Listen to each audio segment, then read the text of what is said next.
Here's Jane Fonda in Minnesota yesterday. We were driving down the highway and we saw this, and we saw the pipeline that they want to lay under the headwaters of the Mississippi. That company, Enbridge, it's a foreign company.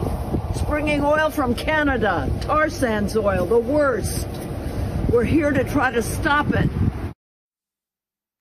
The Enbridge company issued a statement saying, "We signed an agreement with the EPA in 2017 under the Obama administration and committed to replacing this aging pipeline with a new one. We have worked with communities, including Native American tribes, along the pipeline's route and have made more than 320 changes to the route. The new pipeline will replace a working pipeline. The replacement pipe will better protect the environment and residents of Minnesota for generations to come." Protesting that pipeline again today in Minnesota, Jane Fonda said this. All of us that are alive right now are alive at a moment in human history when everything can change. Now we have a chance to take the right path. A green, just, fair, healthy, safe, dignified path.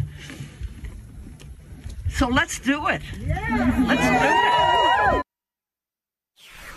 Joining us now, two-time Academy Award-winning actress and lifelong activist Jane Fonda. Jane, it is wonderful to see you tonight. Thank you very much for joining us. And I remember when you went to Standing Rock to protest the pipeline there in North Dakota. So this is not a new issue for you. No, I called you for advice. Bob Redford said I shouldn't go, and I called you when you said, yeah, go. And you're right. You know, everybody knows about Keystone XL. We know about the DAPL pipeline that went through Standing Rock. That has to be stopped too. But the Enbridge Line 3 hasn't had so much publicity. We've got a Standing Rock Enbridge.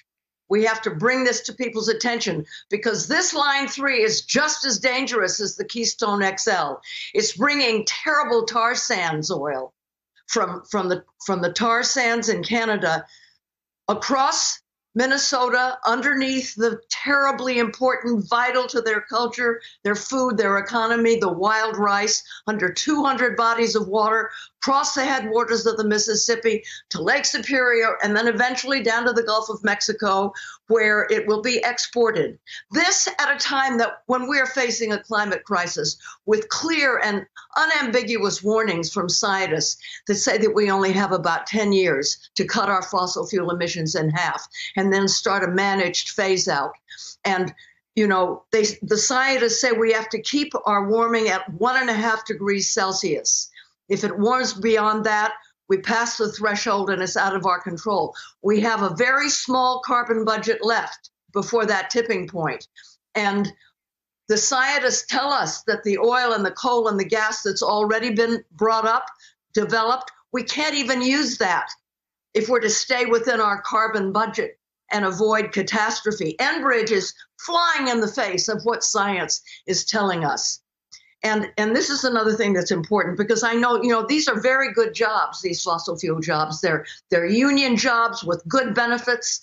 And it's tough for the workers to hear we're trying to shut down the pipelines. I know that. And that's why while we're fighting to shut down the pipelines, we have to fight to make sure that those workers, that there's no space between when their fossil fuel jobs end and when new jobs that are union or union equivalent, family supporting jobs with benefits and bargaining rights, they have to move right away into that. It can be fixing up and closing and remediating oil wells and gas wells, or it can be our bridges and our water systems and our storm systems and all the things that need to be repaired. President Biden knows this well. That's what's coming in his Thrive agenda. We have to rebuild our structures, weatherize homes to make them carbon neutral, but also to make us all more resilient to the extreme weather events that are coming. Are you asking the Biden administration to review the approvals that this pipeline got during the Trump administration?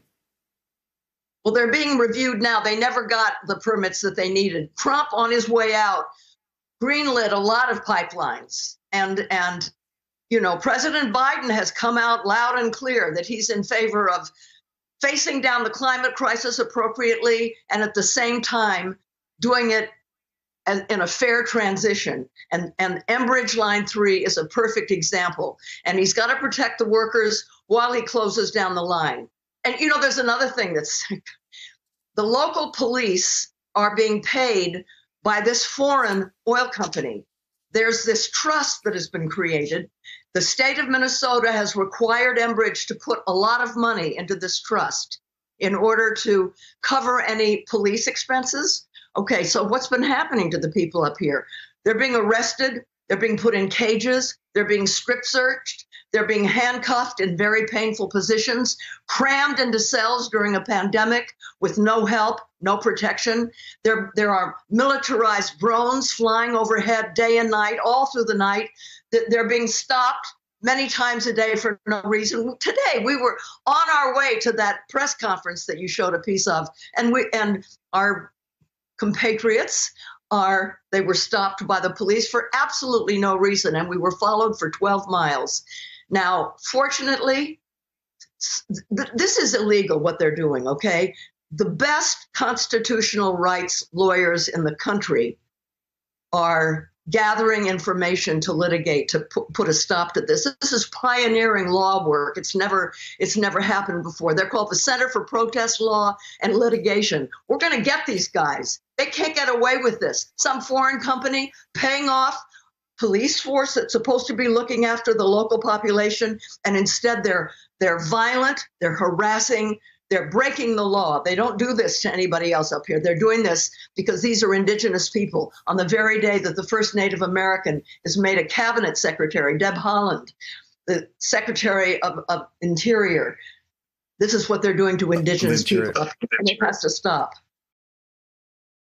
Hey, thanks for watching our YouTube channel. You should know that you can follow today's top stories and breaking news and catch up on your favorite MSNBC shows all in one place.